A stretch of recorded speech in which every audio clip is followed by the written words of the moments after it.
La couronne d'Angleterre au secours des espèces sauvages menacées. Nous vous en parlions dans nos précédentes éditions de Vox News. Londres tenait les 12 et 13 février une conférence internationale contre le commerce illégal d'animaux sauvages.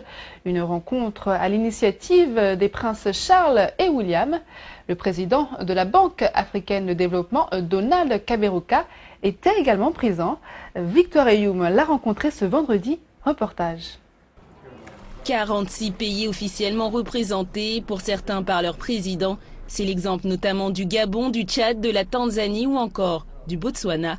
11 organisations non gouvernementales, un appel princier de la couronne d'Angleterre au nom des princes Charles et William, le duc de Cambridge. L'heure est à la mobilisation. Éléphants, rhinocéros, tigres, les espèces sont en danger d'extermination. La photo-braconnage de grande échelle, un banditisme qui s'est largement étendu et qui en 10 ans a notamment décimé 62% des éléphants de la forêt africaine. De quoi alarmer le monde entier.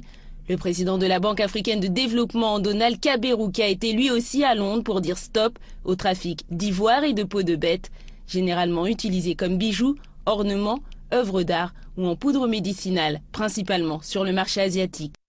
Il ne faut pas quand même sous-estimer l'importance de cette mobilisation qui me semble aujourd'hui totale. Parce que pour régler cette question, il n'y en a que 3 moyens de le faire. Le premier moyen, il faut mettre fin à ces demandes de ces produits.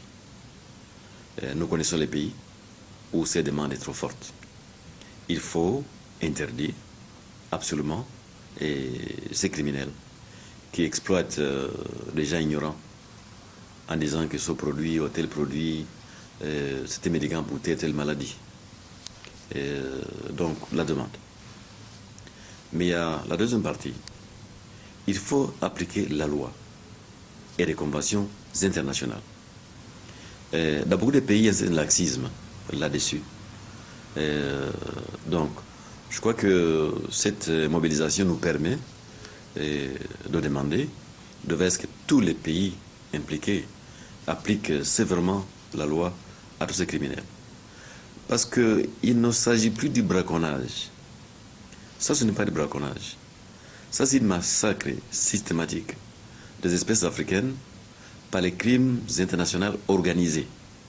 C'est cela qui demande une application sévère de la loi. En troisième lieu, il faut aider ces communautés touchées. Il faut trouver la solution pour ces gardiens de parcs nationaux qui sont souvent abattus et les communautés qui vivent en paix, en harmonie avec ces espèces. Agir vite avant qu'il ne soit trop tard. 1 millier de rhinocéros ont été tués en 2013 en Afrique du Sud. Par comparaison, en 2007, 13 de ces mammifères avaient été victimes de l'avidité et la cupidité humaine. 25 000 éléphants d'Afrique tués par an, 110 tigres assassinés chaque année. Après les prises de décision, l'heure est à l'action.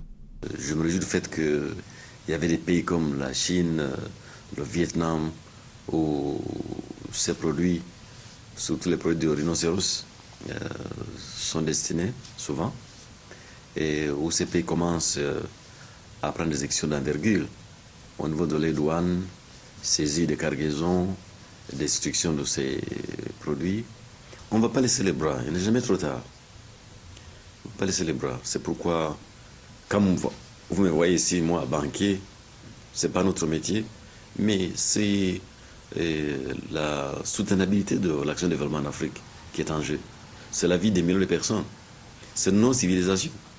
Je crois qu'il ne faut pas dire c'est trop tard, non. Et surtout pas baisser les bras. Il faut qu'on se mette ensemble pour traquer ces criminels, pour contrecarrer les actions. C'est un combat aussi lourd comme c'est contre les drogues. Le trafic d'espèces sauvages menacées a en effet pris de l'ampleur. Il est aujourd'hui estimé entre 8 à 10 milliards de dollars, le plus lucratif après celui de la drogue, des êtres humains et des armes.